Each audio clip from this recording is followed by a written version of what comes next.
많죠, 벌써. 네? 아, 그렇죠. 1차 할 시간에 올림픽 보는 거죠. 그러니까 2차만 해도 공부를 굉장히 열심히 하는 건 아니에요. 그 1차 빠지는 시간에 놀거든요. 그러니까 내내 공부 똑같은 거야. 그죠? 2차는 더 열심히 하셔야 됩니다. 2차는. 그죠? 2차만 하신 분은 이번 떨어지면 이제 골 때리는 거죠. 그러니까. 좀 더 열심히 하셔야 돼요. 좀 더. 동차보다 더 열심히 하셔야 돼요. 잘 드시고, 먹을 거 잘 먹는 만큼만 공부하면 뭐. 자기 먹는 만큼만 하면 돼. 그러면 뭐 합격할 수 있어요. 어제는 수험생이 갔는데 고등어 조림 있잖아요. 그걸 해왔어요. 이만큼 집에서. 그래서 도시락을 먹는 사람들이 있거든, 도시락. 아니, 학원에 점심 먹는 사람들이 있으니까. 근데 이제 오늘 특별히 해온 거죠. 그래서 저한테 거기 했으니까 점심 같이 먹자고 해서 갔는데, 묵은지에다가 고등어 딱 해서 이만큼 끓여왔어요. 너무 맛있어가지고. 너무 좀 맛있게 잘 먹었어요. 보통 일이 아니죠. 그래서 집에서 끓여와, 집에서 막 냄비에다 막 끓여. 이렇게. 이렇게 들고 왔다니까? 막 냄비를. 아무나 할 수 있는 건 아니죠. 그죠? 바지라는 사람이 할 수 있는, 바지라는 사람. 자, 148페이지 2번 보겠습니다. 2번. 다음 소득세법상 양도소득세에 대한 설명에 틀린 거 그랬죠? 자, 1번 양도세는 부부라도 합산하지 않는다. 부부 아니라 부부 하라면 돼. 무조건 안 된다겠죠? 2번 소득세법상 열거된 소득만 과세는 열거주의 과세 방식이다. 열거주의란 게 별거 없습니다. 그러니까 이거 대상을 정해놨다는 거죠? 걔네들만 과세를 한다. 그런 얘기죠? 3번 양도세는 자산의 종류, 등기 여부, 보유기간에 따라 초과 누진세율만 적용한다. 땡 틀렸죠. 비례도 있습니다. 우리 배울 때 이거 배웠죠.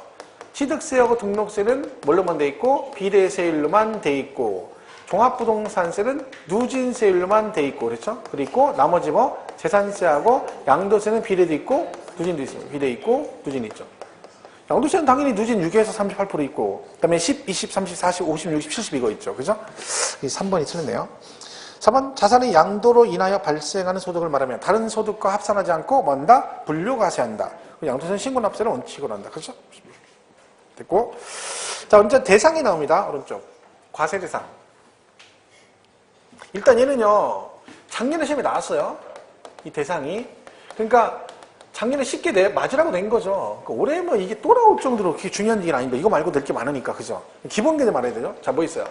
토지, 건물, 그리고 부동산에 관한 권리. 부동산에 관한 권리. 그러니까 권리를 양도했을 때도 세금을 내라. 그죠? 그런 얘기고, 그 다음에 기타 자산, 그리고 주식 등 이렇게 되죠. 주식 등. 또 있죠? 파생상품 이렇게 돼요. 파생상품 이렇게 되죠. 일단은 이렇게 있습니다. 파생상품은 선물옵션 말하는 거라 했죠? 이 부분은요, 실제로 시험에 언급이 될 확률은 거의 없습니다.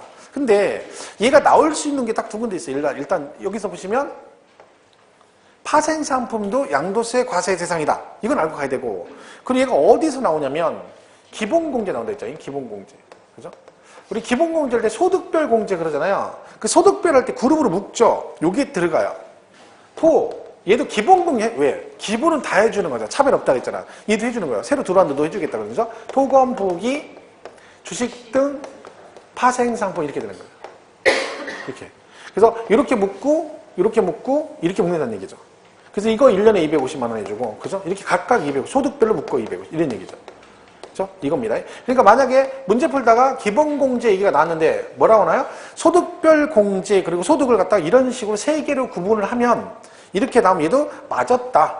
이것도 맞는다. 그걸 인식을 하고 가라는 얘기죠. 이렇게 나왔더니 얘가 왜 나왔어? 얘 틀렸어. 그것만 안 하면 되는 거야. 그죠? 나머지는 여기서 파생 상품이 나올 일 특별히 없습니다. 그죠? 요거 외에는 나머지 크게 신경 쓸 거 없어요. 그죠? 여기만 딱 혹시 나오면 요것만 좀 조심하면 됩니다. 나머지는 괜찮죠? 그럼 여기서 만약에 얘가 시험에 나오면 항상 단골로 나오는 게 뭐겠어요? 여기에 보면 부동산에 관한 권리 중에서 뭐 있어요? 부동산 임차권 나와요. 부동산 임차권. 걔는 뭐다? 등기된. 이거 항상 나오는 거고. 기타 자산에 잘 나오는 게 영업권. 걔 나오면 뭘 기억해라? 사업용 고정자산과 함께. 이겁니다. 얘는 매번 나올 때마다 나오죠. 언급이 되는 겁니다. 그러니까 여기서 지상권, 전세권 이렇게 되죠. 그리고 등기된 부동산 임차권. 이렇게 등기된 부동산. 그리고 여기서 부동산을 취득할 수 있는 권리. 자, 부동산 취득할 수 있는 걸 예를 들면 입주권 이런 거 있죠. 입주권, 분양권 막 이런 게 있어요. 자, 분양권은 양도세 내야 되죠? 얘는 왜 양도세를 내는 거예요? 부동산을 취득할 수 있는 거니까. 그러니까 지금은 부동산 아니지만 이거 갖고 있으면 미래에 뭘 취득할 수 있다. 부동산 취득할 수 있으니까 지금 세금 내라. 토지 상환 채권은 내겠어 안 내겠어요? 이것도 양도세 대상이다 아니다? 대상이죠. 왜? 이게 갖고 있으면 이 채권 갖고 있으면 나중에 공사 끝나고 저거 갖다 주면 뭘 준다는 거예요? 토지로 상환 바꿔준다. 그럼 토지를 취득할 수 있죠. 그런 얘기입니다. 개념상 그렇게 이해하면 되죠? 얘는요. 국민주택 채권은 양도세 대상일까요? 아닐까요? 아니에요. 국민주택 채권. 이것도 채권이잖아요. 왜 이렇게 하냐.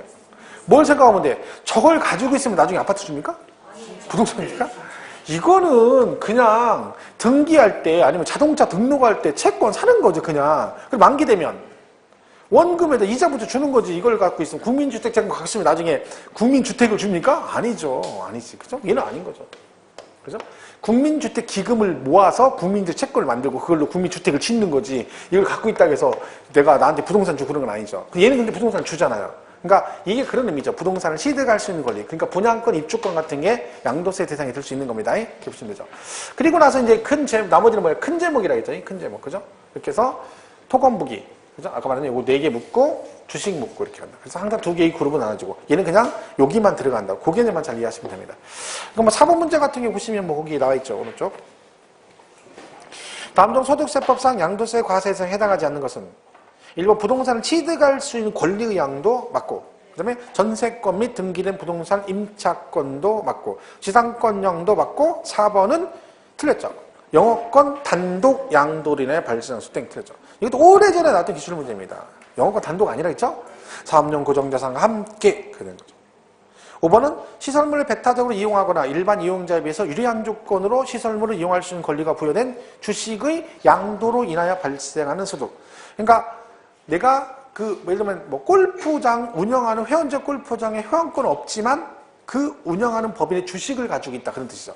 그럼 내가 주주니까 그 골프장에 가서 회원권 없어도 유리한 조건으로 이용할 수 있는 권리를 부여받게 되면 뭐다? 그 주식을 팔아도 뭘 내라? 세금을 내라. 뭐 그게 5번 얘기입니다. 자, 그렇게 보시면 되고 뒤로 넘어가겠습니다. 어디를 보시냐면 8번 문제를 보세요. 8번.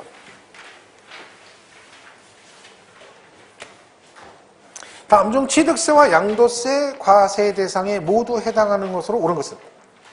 그러니까 취등록세 둘 다 내는 거 물어보는 거죠? 자, 토지. 됐죠? 차량은? 뭘 안 내? 그 지금 취득세와 양도세 둘 다 공통인 거 고르라는 거예요, 지금. 그러니까 뭐는 아니고.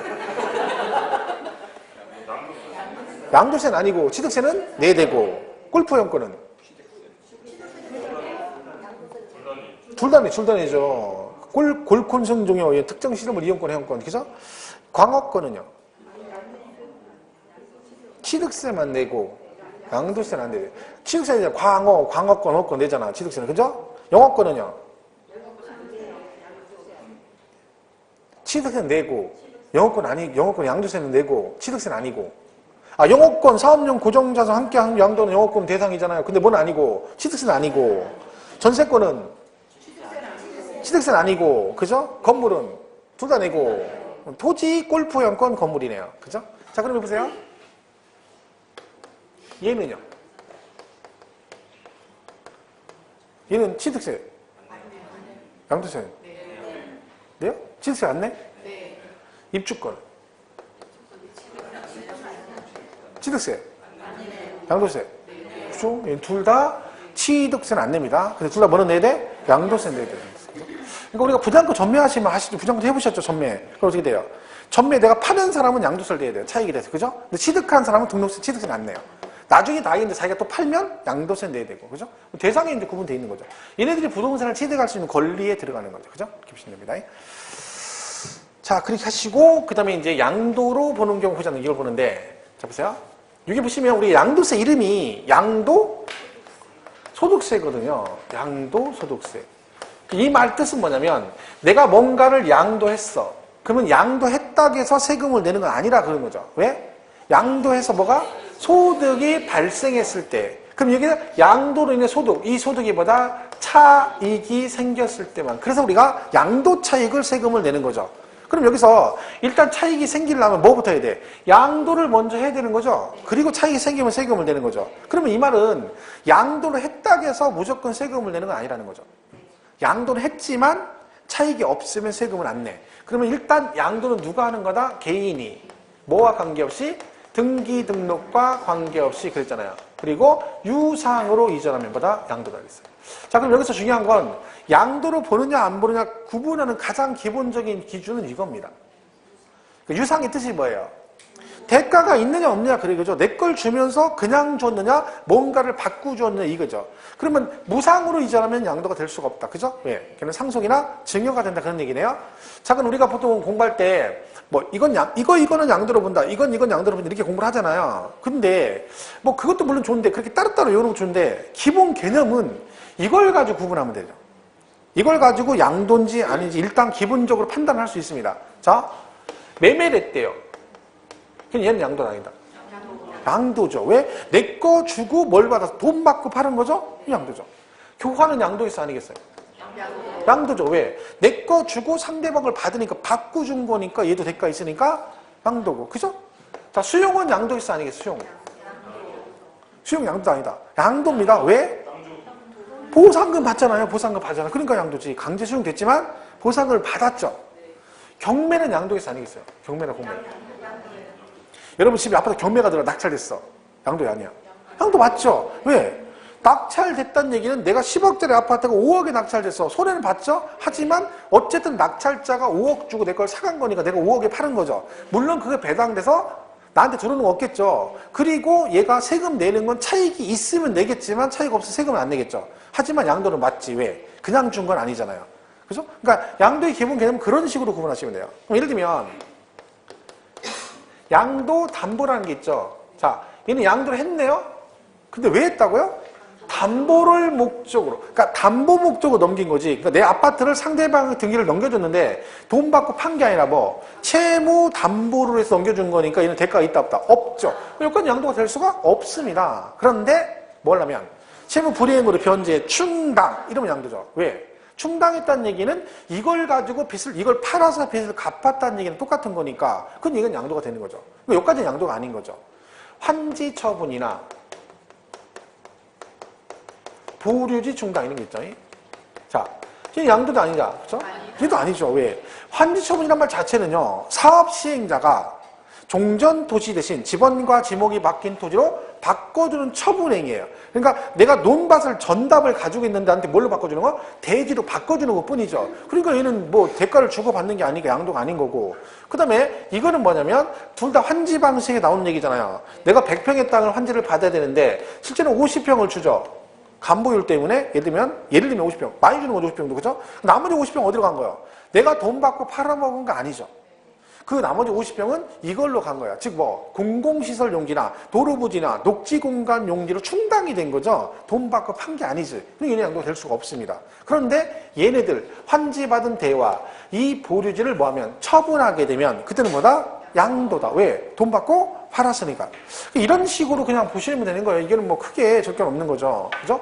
자, 공유물 분할이 나와요. 공유물 분할. 자, 얘는 양도가 아니다. 자, 공유물 분할은 원래 있던 지분을 그대로 찾아오는 거죠. 그러면 얘는 양도가 될 수가 없죠. 물론 전제 조건이 지분 변동이 없어야 된다. 지분이 변동이 생겨서 대가가 있으면 양도가 될 수 있습니다. 그죠? 근데 그렇지 않으면 기본 개념은 공유물 분할 양도가 될 수가 없죠. 그죠? 자, 그러면 신탁이란 말이 있어요. 신탁. 근데 신탁이 두 개가 있어요. 명의신탁이 있고 그 다음에 신탁법에 따른 신탁이 있어요. 신탁법에 따른 신탁 이렇게 두 가지가 있다. 자, 명의신탁은 실명제 위반해가지고 몰래 내 걸 다른 사람 명의를 하는 거고 이거는 밑에 거 뭐예요? 이거는 제대로 정상적인 절차를 봐서 신탁법에 따라 신탁하는 거죠. 두 가지가 있습니다. 자, 명의신탁은 양도도 아니다. 이게 이제 고민한 이유가 뭐냐면 명의신탁은 쟤는 법을 위반한 건데 법을 위반하고 안 하고가 중요한 게 아니라 얘는 양도 여부를 판단할 때는 뭘 따지라고요? 대가가 있느냐 없느냐 그거잖아. 이게 건물이 제 거예요. 제가 샀어요. 근데 친구 앞으로 명의를 하는 거야. 그럼 내가 친구한테 돈 받고 파는 거예요? 아니잖아요. 그 양도가 아니죠. 얘도 당연히 양도가 아니죠. 명의 그냥 신탁이란 말 들어가면 이 말 단어 자체에 대가가 없잖아요. 그냥 관리 목적으로 맡긴다 그런 뜻이니까 이건 양도가 될 수가 없는 거지. 그러니까 신탁이란 말 나오면 양도가 아니다라고 기억하시면 되는 거야.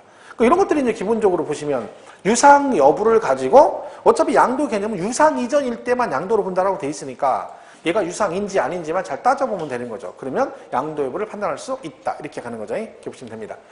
자, 그래서 기본적인 개념은 이렇다. 이렇게 보시면 되고 여기서 우리가 이제 추가로 볼 수 있는 게 양도에서 이게 나오죠. 부담부 증여.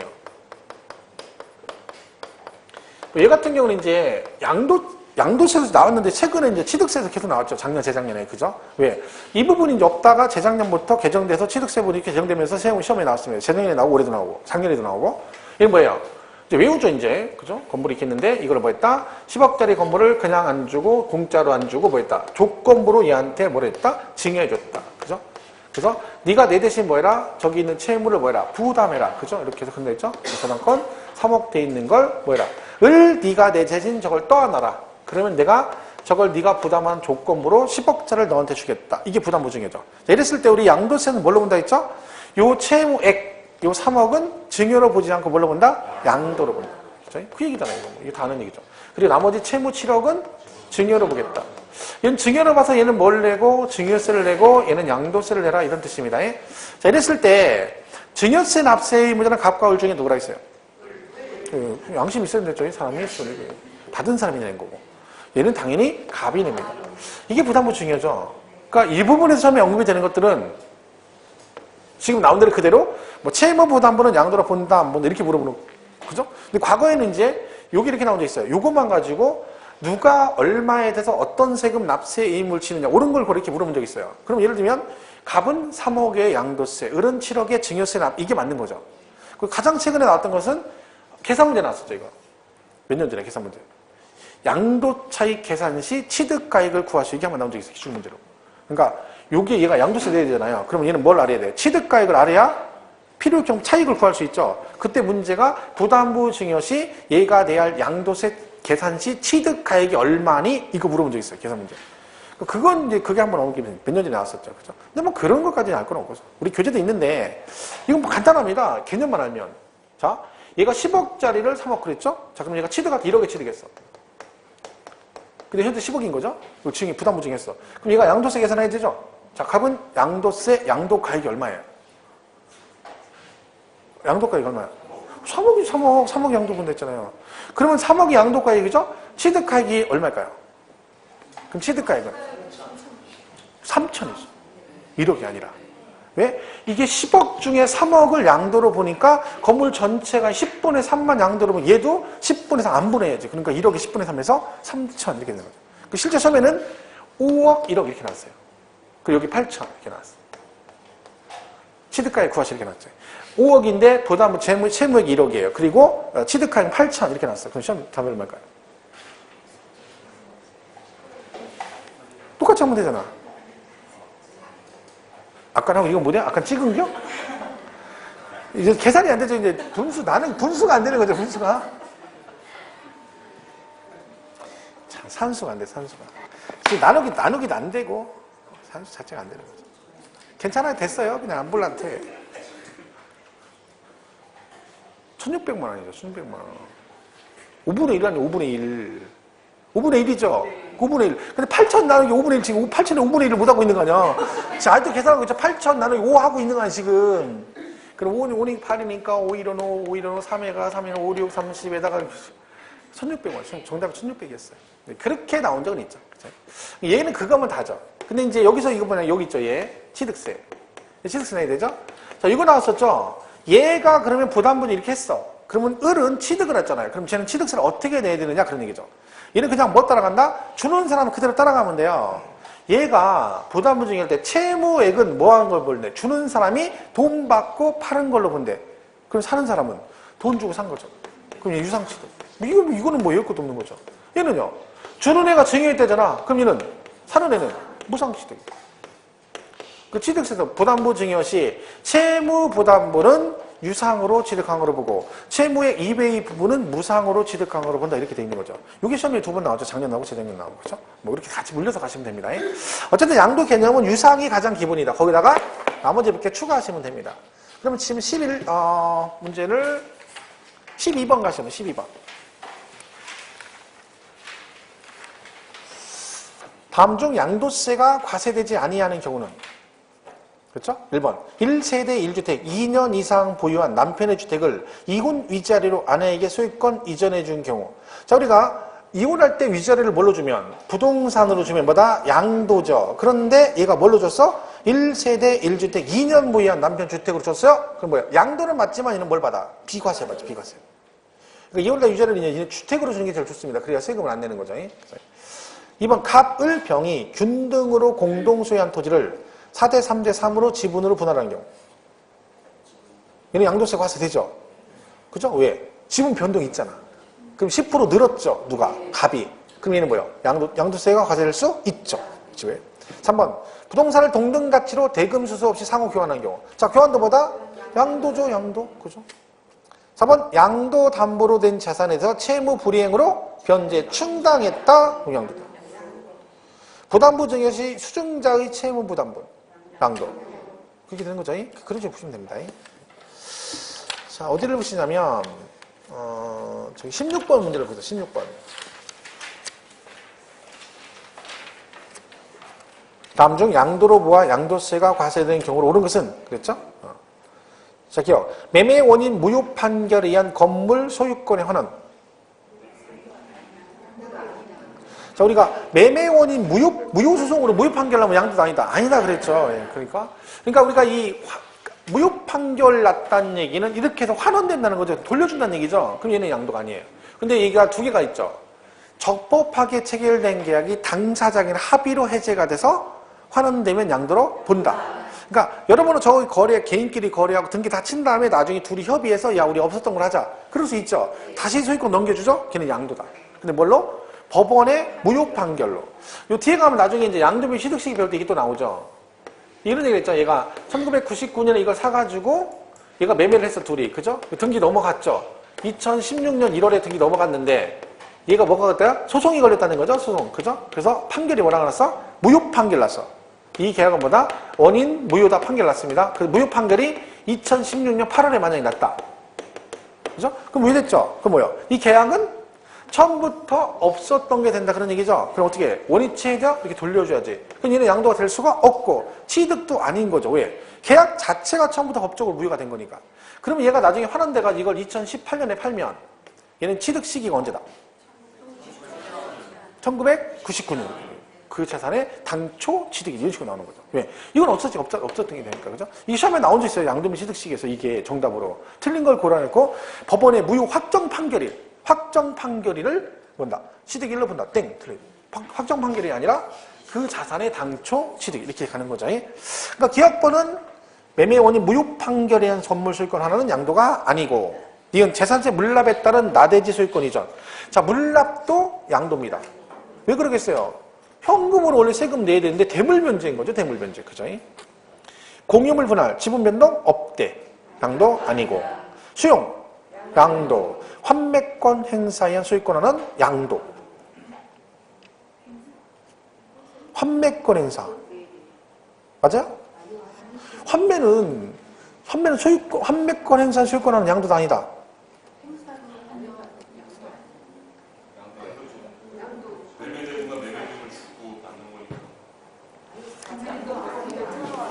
얘는 환매권은 양도가 아니죠. 왜?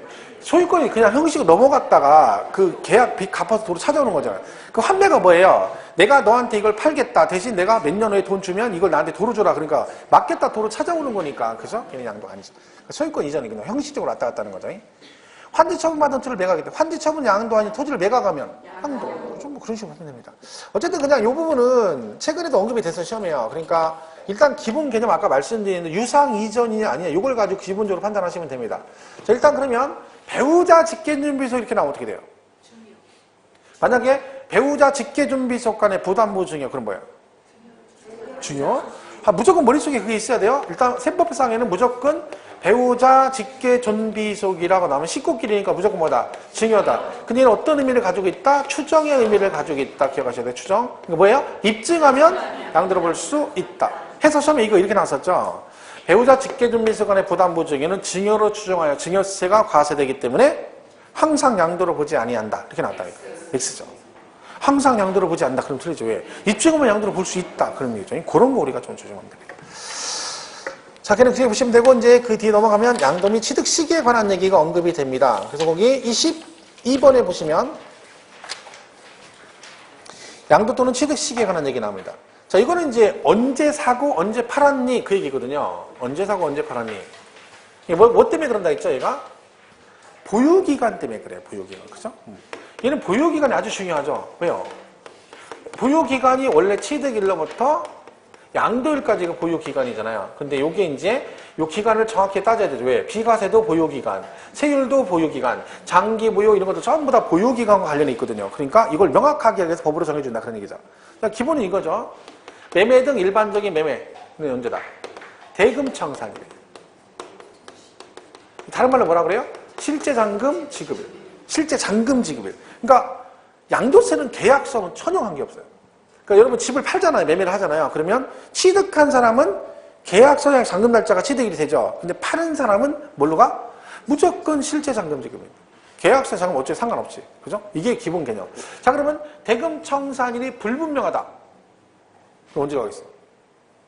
대금청산일 확실치 않다. 그러면 등기신 날. 얘는 등기신 날이야. 등기신 날.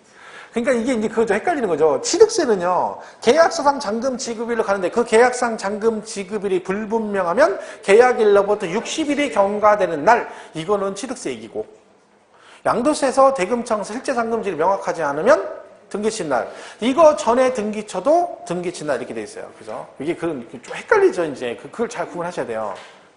이게 기본 매매, 일반적인 거래 이렇게 되는 거죠. 그죠? 얘는 무조건 양도세는 뭐랑 관계없다. 계약성 관계없다는 걸 꼭 기억을 하셔요. 실제 잔금 지급일로 간다. 일단 뭐 기본은 그런데, 자, 22번 문제를 풀면서 쭉 보겠습니다.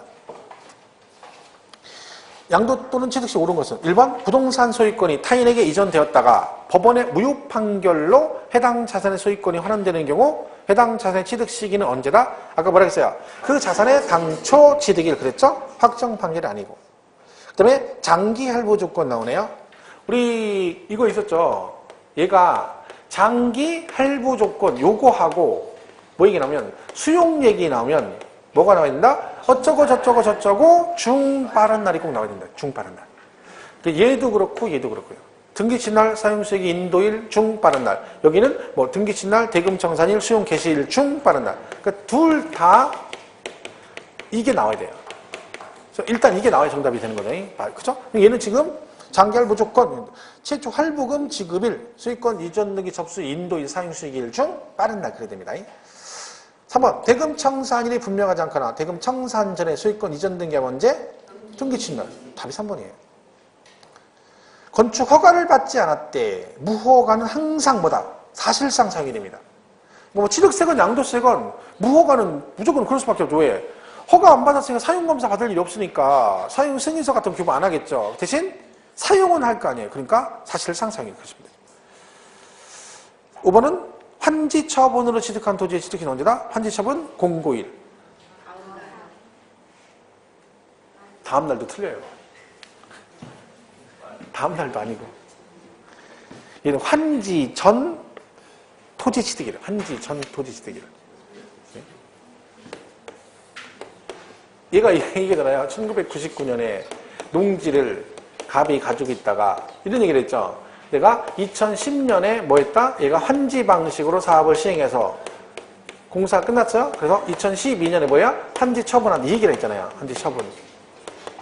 그러면 뭘로? 대로 환지 처분 받고 이걸 2016년에 팔았다. 뭐 이런 얘기를 했죠.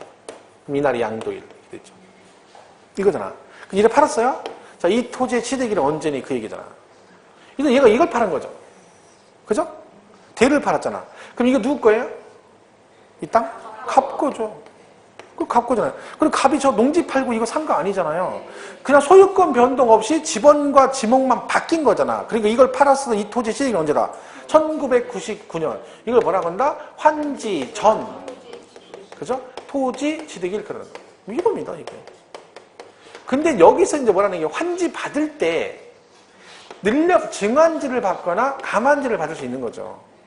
그럼 이 증환지는 환지를 늘려받는 거고, 늘려받는 건 취득하는 거고, 감환지는 덜 받은 만큼 파는 거니 양도란 거죠. 근데 여러분, 증환지는 내가 50평을 받을 수 있는데, 환지 10평을 더 받았어요. 그럼 이 50평은 원래 내가 받을 거죠. 얘는 뭔지야? 환지 전. 그런데 이 10평은 내가 가지고 있던 게 아니라, 환지 받으면서 더 받는 거죠, 남의 땅을. 그럼 이 토지는 이때부터 가지고 있는 게 아니라, 뭐 할 때? 환지 처분 공고가 다음날 청산 확정될 때 받는 거죠. 그러니까 얘네들은 뭐다? 증감된 토지 그러면 환지 처분 공고일에 다음날 그러시면 되고, 그냥 환지 그러면 환지 전 그러시면 되죠. 얘는 지금 환지 그랬잖아요. 그럼 뭐요? 환지 전 토지 취득일이 정답이 되는 거죠. 그렇게 보시면 됩니다. 자, 넘어가시고 그 다음에 24번을 보죠. 24번. 이거 뭐 이게 기출로 나왔던 질문이에요. 이거 보세요. 재작년 시험에 나왔던 거죠. 가장 최근에 나온 기출문제예요. 그렇죠? 재작년에. 자, 보세요. 양도 및 취득시 틀린 것. 1번. 대금 청산일이 분명하지 않으면 언제? 등기친 날. 증여로 취득하면? 증여 받은 날. 맞죠?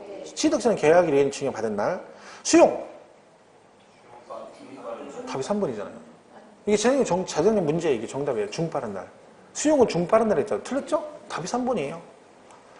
4번 대금 청산일에 등기치면 등기친 날. 상속받으면 상속기준. 지금 5번 5개 질문 보세요. 원칙 대금 청산일. 대금 청산일 등기하면 등기친 날. 상속은 상속기. 증여는 지문이 5개가 별거 없어요. 막 우리처럼 복잡하게 뭐 이런 거 나오고 이런 게 아니라니까. 아주 상식적인 얘기를 낸 거죠. 그리고 중빠른 날이 정답이었어요. 자, 이렇게 보시면 됩니다. 자, 근데 여기서 이제 하나 이 대금 청산일 문제 나오면 이 문제 가끔 나오죠. 그러니까 둘이 매매할 때 둘이 매매를 했는데 얘가 대금 청산일이 양도일이잖아요. 근데 이런 게 됐죠. 매수자가 양수자가 대신 양도세를 내주기라고 세금을 내주는 조건으로 취득했을 때 그런 거 있죠. 자, 매매가가 10억인데 얘가 세금 1억을 대신 매수가 내주겠다. 이렇게 됐다. 그래서 11억을 얘한테 준 거죠. 그럼 이때 대금 청산일 판단할 때 어떻게 됐어요? 5월 25일 날 10억 주고 세금 1억은 이날 줬다. 만약에 그러면 대금 청산일 즉 잔금 날짜 양도일이 언제다? 내가 있죠, 이날.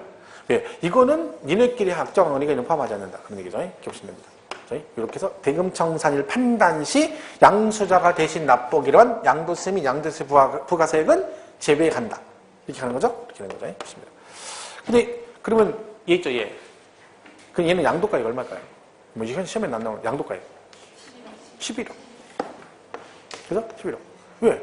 이것도 세금 뭐 얘한테 받은 거잖아. 그럼 양도세 계산할 때 양도가액은 11억이 되죠. 이거 포함해서.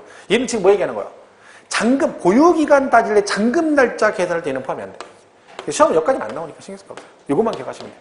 그래서 양도세 대금 청산일 판단 시 뭐는 포함하지 않는다?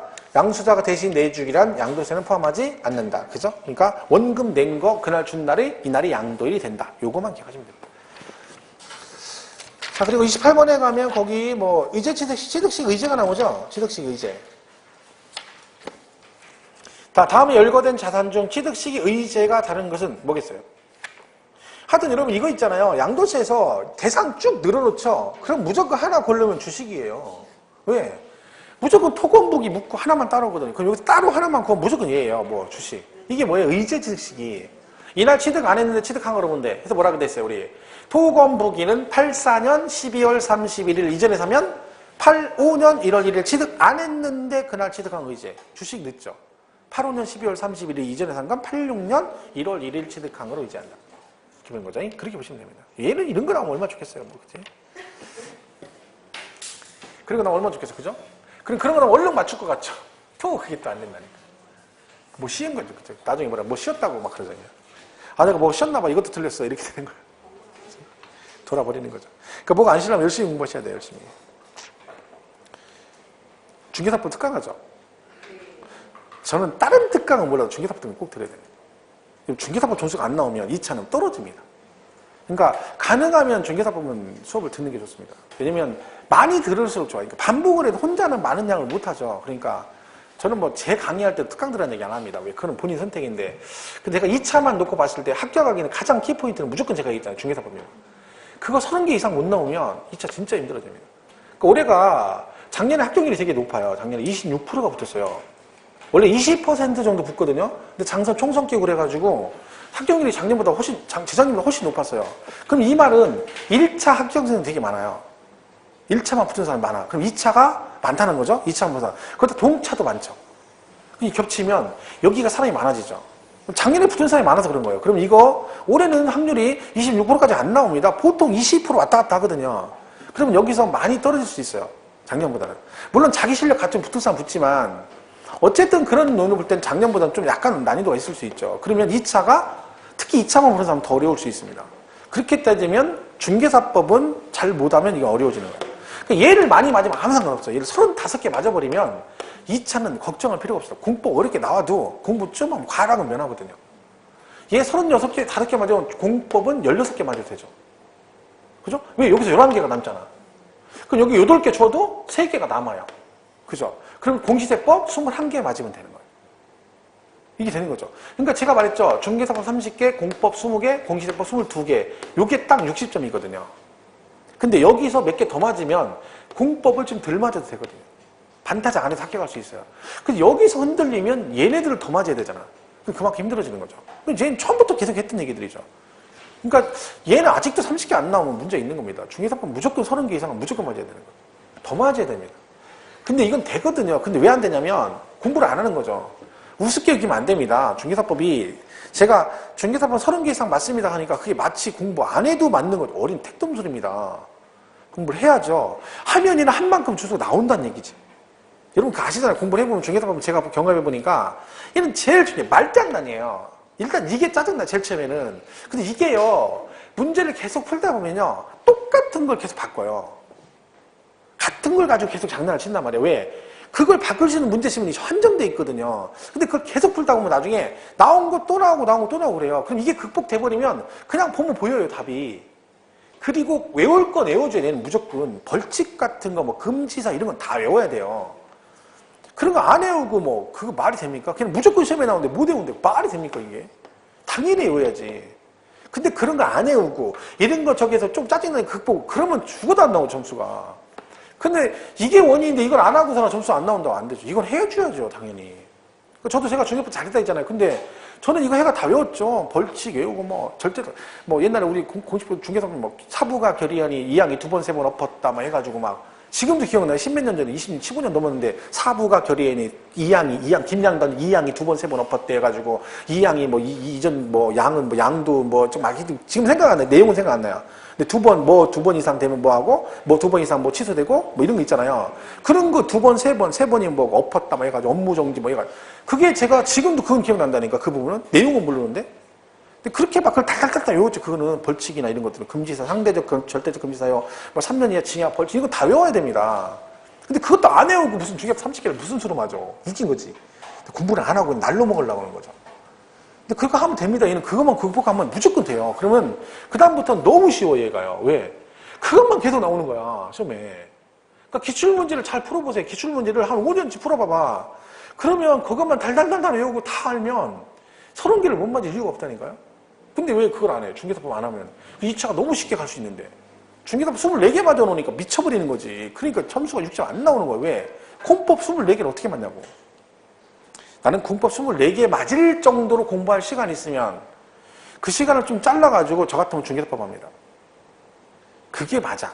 제가 볼 때는. 그게 합격하기 제일 편한 거예요. 근데 본인이 공법을 특이하게 잘한다. 그럼 할 수 없고. 그럼 그런 사람 있죠. 공법을 되게 잘하는 사람들. 근데 여러분 잘하는 거는 거기다가 엄청 했다는 거야. 그것만 죽으라 건 거지. 중개사법만 하고. 그래서 떨어져. 그래서. 근데 그걸 잘 생각하셔야 돼요. 여러분 지금은 뭔가 생각을 잘해야 돼요. 그러니까 제가 볼 때는 무조건 중개사법은 잘해요. 그게 제일 합격하기 쉬워요. 그래서 아니면 그냥 그렇게 하든가. 공법 24개 맞고, 중개법 24개 맞고, 공시세법 24개 맞고, 이렇게 하든가. 신의 점수 딱 60점으로, 과목별로 60점 딱 하든가. 내가 볼 때는 그렇게 하면 뭐 떨어질 확률이 99%입니다. 잘 생각하세요. 제 말이 제가 하는 얘기가 그냥 하는 얘기 아니에요. 분명히 나중에 후회할 거예요. 자, 얘는 과표 계산 순서는 무조건 외워야 됩니다. 낭독하기에서 뭘 빼죠? 네, 필요경.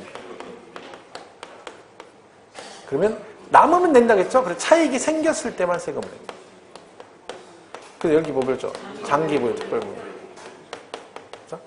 그러니까 그러니까 물가 상승분 빼주는 거죠. 장기부의 특별공제. 얘는 말 그대로 특별공제니까 차별하는 거라 했잖아요. 누군 해주고 누군 안 해주고 그런 개념이죠. 그러니까 뭐 했다? 차별 없이 누구나 다 해주는 거 뭐가 있다? 기본공제. 뭐 이렇게 가는 거죠. 그러면 과표. 순서는 무조건 외워야 됩니다. 실거래가 방식이고 여기 이제 뭐 있어? 취득가액 플러스 자본적 지출 플러스 양도. 이렇게 되죠. 자, 이거 순서 기억해야 되죠? 실거래 방식. 그러니까 이게 정리가 돼야 그 다음에 여기서 쭉 이거 여러 번 나온다 했잖아요. 여기 물어본다니까 이거 순서. 실제로 여러 번 나왔고 여러 가지 형태 나온다 했잖아요. 제일 쉬운 것도 틀려요, 여러분. 양도가액에서 장기부여 특별공제하면 양도소득금액 이렇게 나온다니까. 양도가액에서 장기부여 특별공제하면 양도소득금액이다. 틀렸잖아요. 여기서 빼줘. 이거에서 이렇게 난다니까. 근데 이건 지금 봤으니까 그렇죠. 이게 지문상으로 딱 나오면요. 이게 딱 읽자마자 얘 틀렸네. 이게 안 돼요. 왜? 이게 완벽하게 머릿속에 들어가 있으면 읽자마자 답이 딱 나오는데 여러분 이걸 떠듬떠듬 해가지고 하거든요. 그러면 그 정도 가지고 시험 보러 가면 그 지문상에 언급이 되면 그게 눈에 안 들어옵니다. 절대로. 장담하지만. 왜? 긴장을 하기 때문에 막 굉장히 많이 했던 것들도 딱 읽으면 헷갈리는 판에 대충 이렇게 어렴풋이 아는 것들은 가면 정말 생각 안 납니다. 근데 이거는 무조건 암기하고 가야 되는 거죠. 왜? 이거 순서 물어봐서 이게 한 문제인데 여러 가지 형태가 나왔잖아요. 문제. 몇 번 얘기했잖아요. 순서 물 때. 이것도 잘 나오죠. 장기부의 특별금 어디서 빼요? 양도 차익에서 빼주죠. 양도 차익의 몇 프로 이렇게 빼주고. 그 다음에 이런 것도 있다 있죠. 과세 표준을 감소시키는 항목 이렇게도 나왔다니까. 과표를 감소시키는 항목이 아닌 것 이렇게도 나왔다니까 문제가요. 그죠? 그럼 과표 감소시키는 항목 뭐예요? 얘잖아요. 이거 아닌 거 고르면 되는 거지. 뭐 그런 형태의 문제 나오고. 또 뭐 또 나왔어요. 양도 차익에서 장기부의 특별공제와 기본공제를 한 금액에 세율을 곱해서 세액을 산출한다. 이렇게 나왔다니까. 양도 차익에서 장기부여 특별공제와 기본공제를 한 금액, 그게 뭐요? 얘죠. 그 공제한 금액에 세율을 곱해서 세액을 산출한다. 맞잖아요. 근데 이걸 순서를 안 물어보고 그게 그냥 연결해서 물어보는 거죠. 그게 최근에 나왔던 기출문제고. 그렇죠? 다 아는 얘기. 양도소득금액 계산 시 마지막 공제 항목은 뭐다? 장기부여 특별공제다.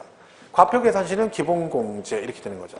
그리고 이걸 알아야 나중에 이런 것도 나오죠. 미등기 양도시 이렇게 나와요. 미등기 양도시 과세표준 계산 방식을 구하시오. 이렇게 나와요.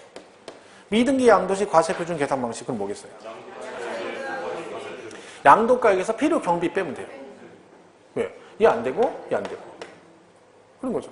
어쨌든 순서를 알아야 되는 거잖아요. 그죠?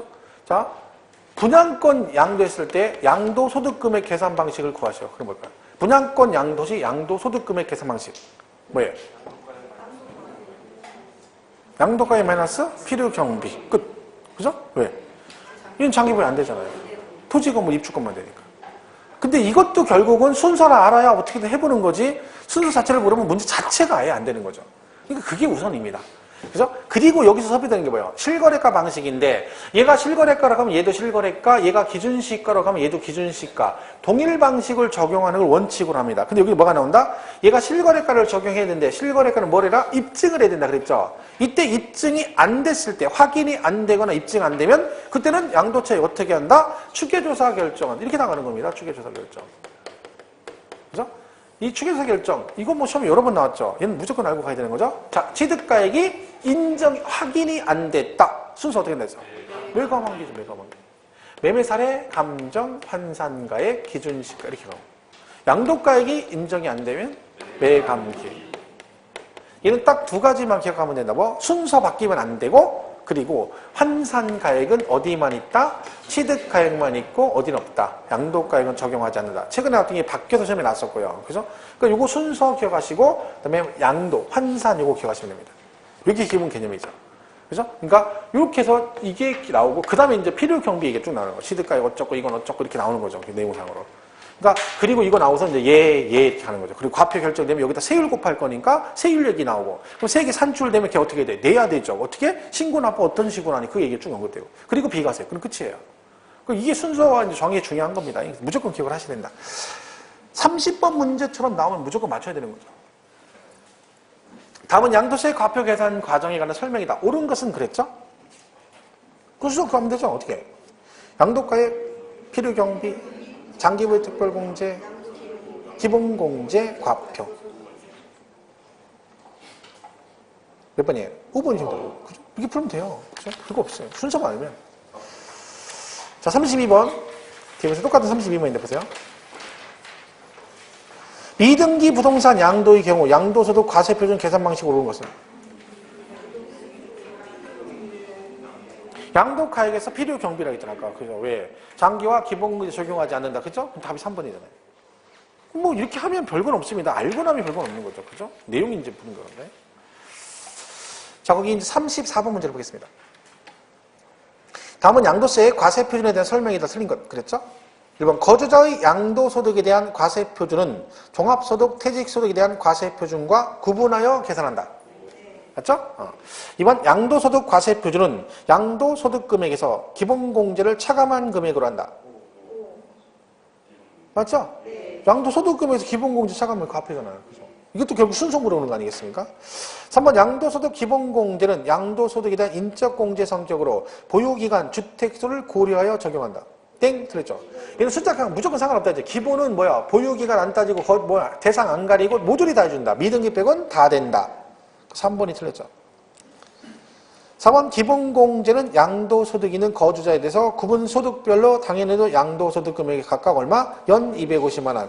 여기서 소득별이란 말이 뭐라겠어요? 토건부기, 주식 등 파생상품. 그렇죠? 3개로 나눠서 연 250.